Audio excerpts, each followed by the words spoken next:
పరిశుద్ధులు ప్రియులైన దేవుని పిల్లలందరికీ యేసుక్రీస్తు నామములో శుభవందనాలు తెలియచేసుకుంటా ఉన్నాను.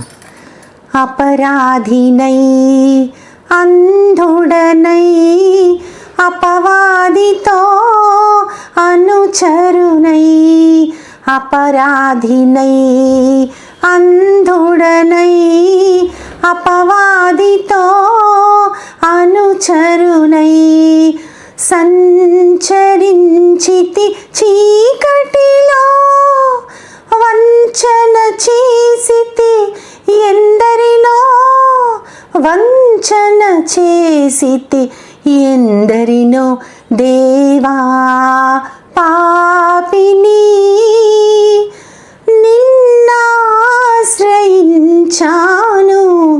ప్రేమ చూపించి నన్నాదు కోవయ్యా దేవా పాపిని. తిమోతి గారికి రాస్తూ మొదటి పత్రికలో 5వ అధ్యాయము 24వ వచనంలో పౌలు గారు ఒక అద్భుతమైన విషయం మాట్లాడతారు. ఆయన ఏమంటారంటే, కొందరి పాపాలు న్యాయానికి అంటే వారితో పాటు వెళ్తూ ఉంటాయి, మరికొందరి పాపాలు బయలుపడి అంటే ఒక్కొక్కసారి బయలుపరచబడతాయి. కొందరి పాపాలు బయలుపడి న్యాయపు తీర్పునకు ముందుగా నడుచుచున్నవి, మరికొందరి పాపాలు వారితో వెళ్ళుచున్నాయి. ఇక్కడ 2 కేటగిరీస్ ఆఫ్ పీపుల్ అంటే 2 రకాల మనుష్యులు. కొంతమంది పాపాలు ముందుగానే బయలుపడతాయి, లేకపోతే బయలుపరచబడతాయి. ఇంకొందరి పాపాలు వారితో వెళుతూ ఉంటాయంట. ఫస్ట్ కేటగిరీ మనం తీసుకుంటే, కొంతమంది పాపం చేసిన వెంటనే ఇతరుల దగ్గర ఒప్పుకోవటము, లేదంటే తమ దోషాన్ని కానీ దేని కానీ దేవుడి దగ్గర ఒప్పుకోవటము ఇలా చేస్తారు. కొంతమంది ఒప్పుకోకపోయినా సరే దేవుడు దానిని బయలుపరుస్తాడు అందరి ముందు.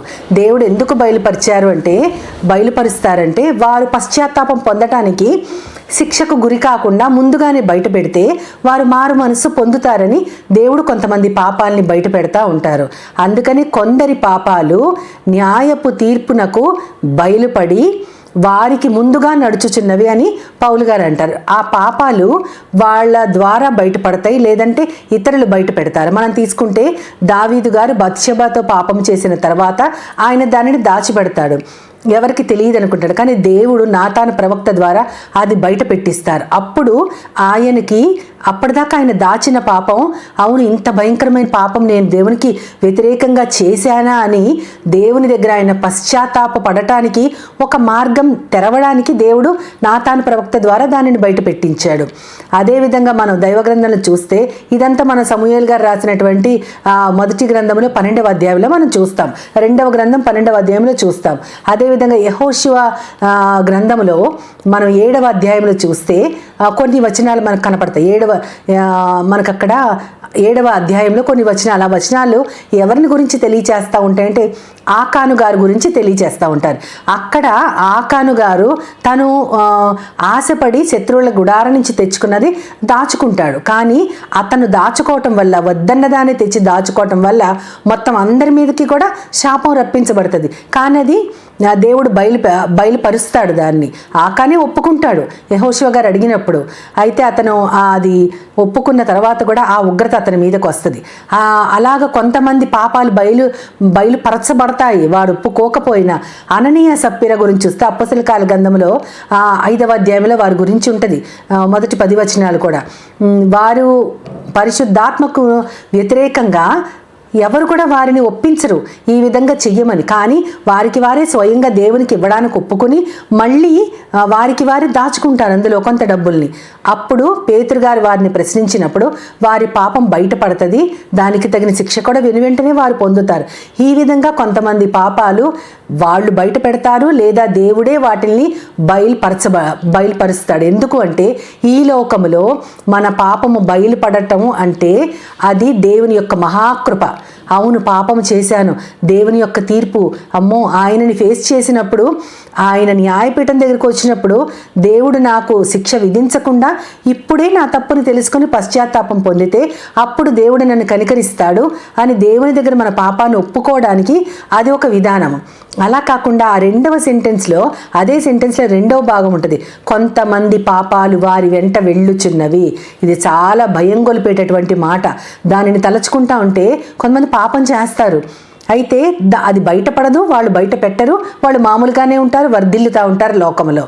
అలాంటి వారు పాపం చేశారని మనకు తెలియదు, కానీ వారు ఆ విషయం వారికి తెలుసు. ఒకవేళ వారు మర్చిపోయినా ప్రతి సృష్టము కూడా దేవుని యొక్క కంటికి స్పష్టంగా మరుగు లేకుండా తేటగా కనపడతా ఉంటుంది. దేవునికి కంటికి కనపడుతుంది అని విశ్వాసలమైన మనకి తెలుసు. ఎందుకంటే చిన్నతనం నుంచి వాక్యములో మనం పెంచబడ్డాము, దేవుని భయభక్తుల్లో మనం నడిపించబడ్డాము, యాజకుల చేత హెచ్చరించబడ్డాము, విశ్వాసుల చేత బలపరచబడ్డాం. మరి దేవునికి తెలియనిది మరుగైన ఏ విషయము ఆయన దగ్గర లేదు అని తెలుసుకున్నప్పుడు మనము వెనువెంటనే శిక్ష పొందకపోతే, వెనువెంటనే తీర్పు పొందకపోతే, దేవుని మౌనాన్ని మనము ఇంకొకలాగా అర్థం చేసుకుంటే అది ఎంత ప్రమాదము. దేవుడు నన్ను పట్టించుకోవట్లేదేమో, దేవుడు నన్ను మర్చిపోయాడేమో. కాదు, దేవుడు పరిశుద్ధుడు, ఆయన పవిత్రుడు, ఏ పాపము కూడా అంటనివాడు ఆయన. అట్లాంటి వాడు పాపమును ఎలా సహించగలడు ఆయన? మనము దేవుని ముందుకు వెళ్ళినప్పుడు అప్పుడు మనం శిక్ష పొందితే అది ఎంత భయంకరమైన పరిస్థితి.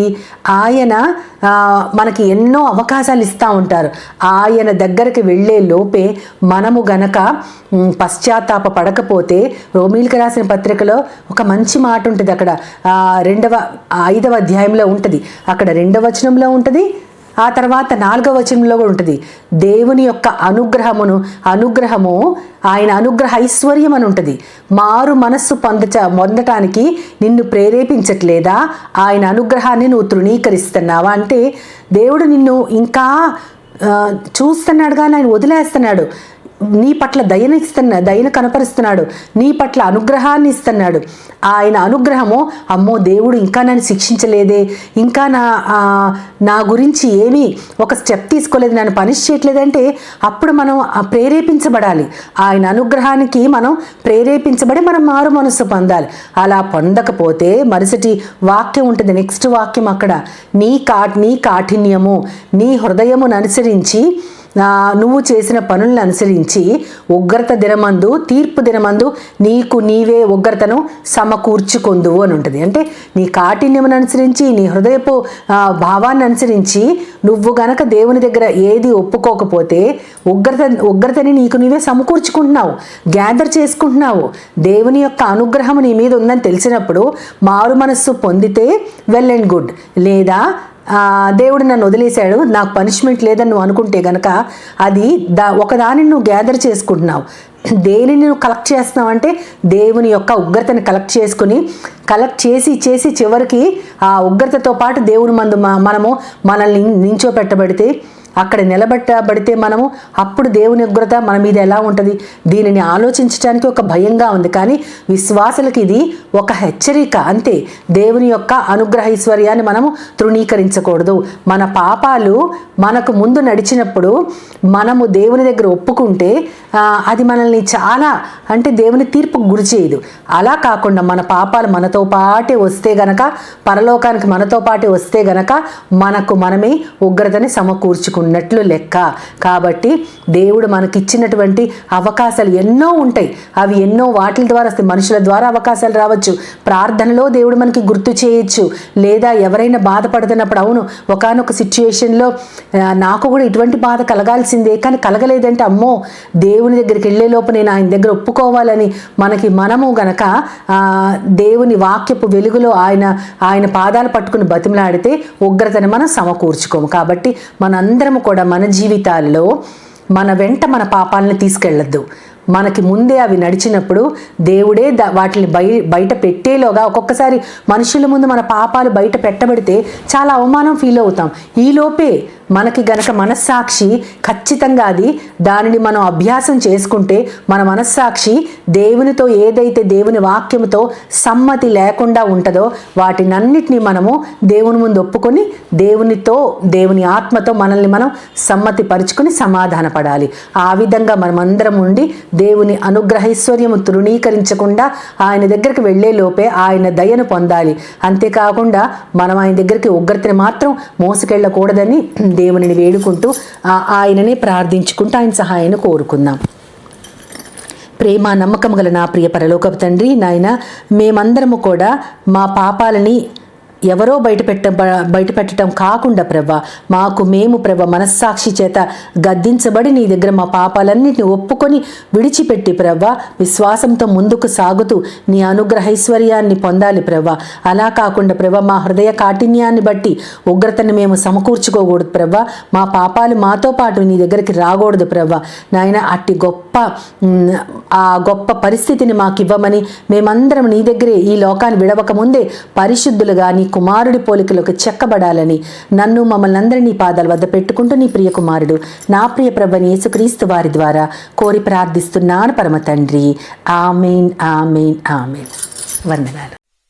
As Jesus now, He's all